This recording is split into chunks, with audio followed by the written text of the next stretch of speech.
Tahukah kamu bahwa wajah manusia bisa berbicara tanpa kata?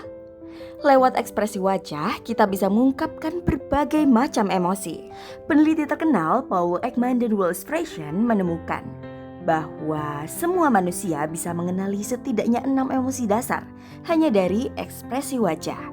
Ekspresi emosi ini dikenal sebagai Universal Facial Expressions karena bisa dikenali di berbagai budaya, dari kota besar hingga pedalaman terpencil. Artinya, meskipun kita bicara bahasa yang berbeda, wajah kita berbicara dalam bahasa yang sama. Nah, kalau wajah kita bisa menunjukkan apa yang kita rasakan, apakah mungkin ekspresi wajah juga bisa mempengaruhi perasaan kita? Penelitian menunjukkan bahwa bukan hanya emosi yang mempengaruhi ekspresi wajah, tapi ekspresi wajah kita juga bisa mempengaruhi emosi yang kita rasakan. Ini dikenal sebagai hipotesis umpan balik atau facial feedback hypothesis. Menurut teori ini, ketika otot-otot wajah membentuk ekspresi tertentu, mereka mengirim sinyal ke otak. Sinyal ini membantu otak mengenali dan mengaktifkan emosi yang sesuai. Bahkan dalam penelitian, saat orang diminta untuk meniru ekspresi tertentu seperti cemberut atau senyum, mereka melaporkan benar-benar merasakan emosi yang sesuai dengan ekspresi itu.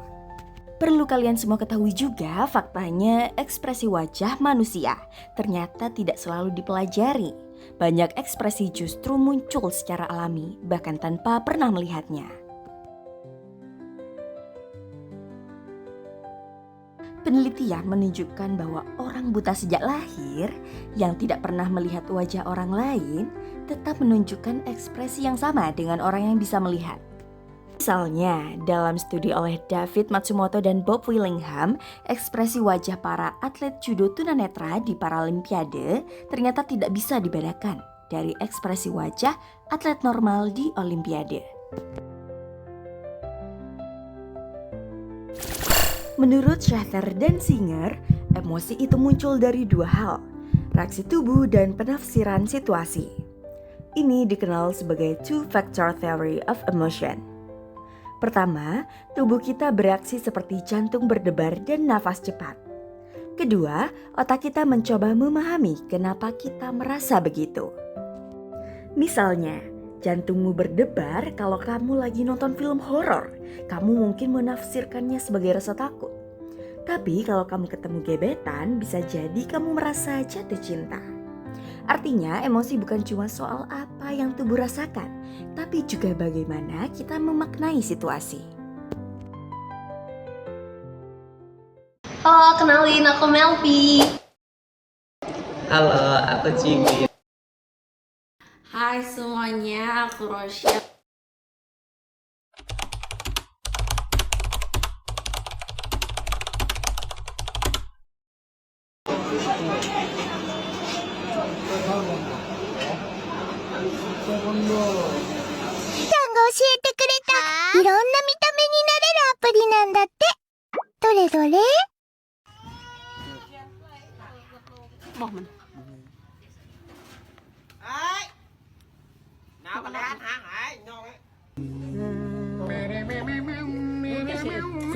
लोग आते हैं यहाँ माता जी के पंडित जी को प्रसाद चढ़ाते हैं, वही प्रसाद कुछ भी नहीं होता क्योंकि हम हमारा परिवार देखिए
どれ Boh man. Nào mà ăn hàng ấy, nhong ấy. Thế hả? Phải à? Ấy. Đấy, nha mà vợ thế là Mèo cái này. Ê, đi nó lẹ thế đi. đi một vợ vợ một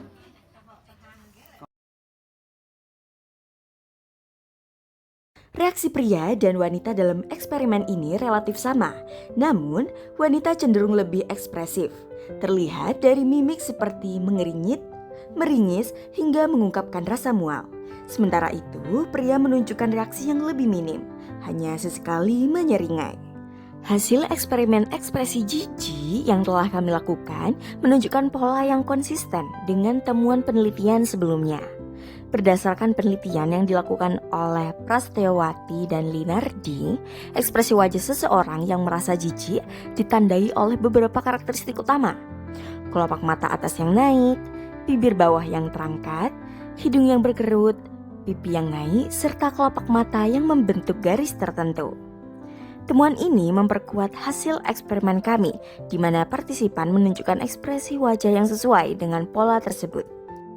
Selain itu, menurut penelitian Ekman dan Friesen dalam buku Themes and Variation 10th edition, terdapat ilustrasi ekspresi wajah dengan ekspresi jijik yang serupa dengan yang ditunjukkan oleh partisipan kami.